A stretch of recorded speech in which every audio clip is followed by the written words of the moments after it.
Hey yo, what's up mga kuys? Kumusta kayong lahat? At welcome ulit sa panibago na naman nating food vlog activity with my family. Matagal na itong video na to kuys, pero gusto ko talaga itong i-upload dahil sayang yung memories. Kasi sabi nga nila, di ba? Memories should be kept. Kaya ito kuys, samahan ninyo kaming magmukbang at papangalanan ko itong video namin na Ultimate Seafood Mukbang with pork, chicken, fruits with my family. Let's go! So nag-prepare kami dito ng inihaw na baboy, inihaw ng crabs and shrimps, fried bituka ng baboy or ilugod kung tawagin dito sa amin, seaweed or gusto, tapos adobong chicken feet or adidas. Sa fruits naman, meron kaming grapes, lemon, and oranges. Tapos kapag nag-iihaw talaga ako ng pork kuys, ay gustong gusto ko rin talagang isama sa pag-iihaw yung dahon ng sibuyas kasi masarap talaga siyang kainin at bago ko siya ihawin syempre, sinasabay ko siya sa pag-marinate. Meron din kami tequila dyan kuys kasi alam niyo naman masarap uminom ng alak kapag nasa beach ka. And yes, nandito kami sa beach kuys, nag-night swimming kami ng sister ko with our pamangkins at kanyang husband. Kasi holiday ata ito nung nag-film kami, Holy Week pa ata tong video na ito kaya sinulit talaga namin kasi after nito, back to city, back to work, and back to reality na naman. Palagi ko talagang sinasabi sa mga viewers ko na may allergy talaga ako sa seafoods. Pero ako itong si matigas ang ulo, kain pa rin ng kain. Nilalabanan ko talaga ang allergy ko sa seafoods, lalo na kapag crabs ang aking kinakain. Diyan talaga sobrang triggered ang kinailaliman ng aking sikmura at nagsusuka talaga ako after. At marami akong red spot sa katawan, parang hives na siya. Kahit pa mag-take ako ng antihistamine before and after eating, triggered pa rin siya kuys. Ewan ko talaga kung bakit. Sa shrimps naman, kapag sobrang liit ng hipon, diyan atake ang allergy ko. Kapag naman sobrang laki at naparami ako sa pagkain, triggered siya ulit kuys. Pero kapag tama lang yung medyo napadami ako sa pagkain, di siya umatake. Sobrang nakakalito talaga. Pero na-shock talaga ako nung first time kong kumain ng lobster kuys. Akala ko talaga aatake yung allergy ko, pero thank God di siya na-triggered. Kasi akala ko mas malala pa siya sa crabs, pero mali ako. Kaya napaka-confident ko talagang kumain ng lobsters. Tapos ang sarapan niya, wala lang, share ko lang. Sobrang sarap naman talaga kumain kapag sabay-sabay kayo at syempre kapag pamilya ang kasabay mong kumain. Pero para sa mga may high blood dyan, hinahinay pa sa pagkain ng seafoods at matatabang uri ng pagkain. Kasi at the end of the day, health is wealth.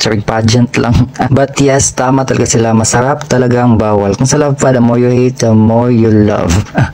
Kapag talaga beach yung usapan, masarap talaga yung mga iyaw-iyaw na mga pagkain, no? Iba talagang vibes at satisfaction pag ganun. Yan talaga mga starter pack foods kapag sa beach. Yung mga sabaw na dish is for tomorrow na papanlaban sa hangover.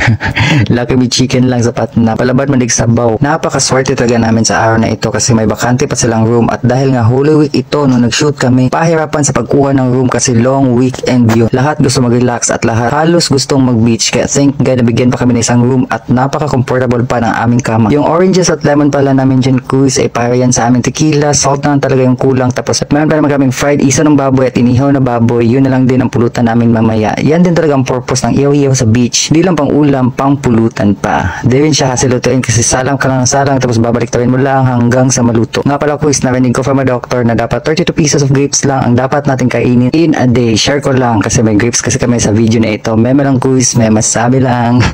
Nga pala kuys, di ko pa pala napakikilala yung mga nakasama ko dito sa video na to. So I'm with my sister, her husband, our pamangkins na sila Dave at Slash, tapos si Christian. Kasama rin namin dyan yung baby Toby namin, yung Maltese dog namin kuys na sobrang kulit. Di lang siya kita sa video pero I guess nahagip siya kanina sa camera. Napansin nyo ba? Comment below kuys kung nakita mo. And I guess patapos na video na to kuys. Another day, another video na naman ang ating natapos. Thank you for watching. Salamat sa oras mo sa panonood ng video na ito. At kung nagustuhan mo ang video na to, i-share mo ang video na to, pag-react ka sa video na to kuys at mag-follow ka na sa aking mga social media accounts at dito sa aking Facebook page kuys, mag-follow ka na rin para sa susunod pa nating mga food vlog activity kuys. And I also like to take this opportunity kuys na mag-thank you sa aking family, friends at sa lahat ng mga naka-follow sa akin ngayon at sa mga nag-share ng aking mga videos kuys at mga nag-react. Sobrang laking tulong niyan sa akin. Ingat tayong lahat, stay healthy and pray always. See you sa aking next food vlog activity kuys. Buyers!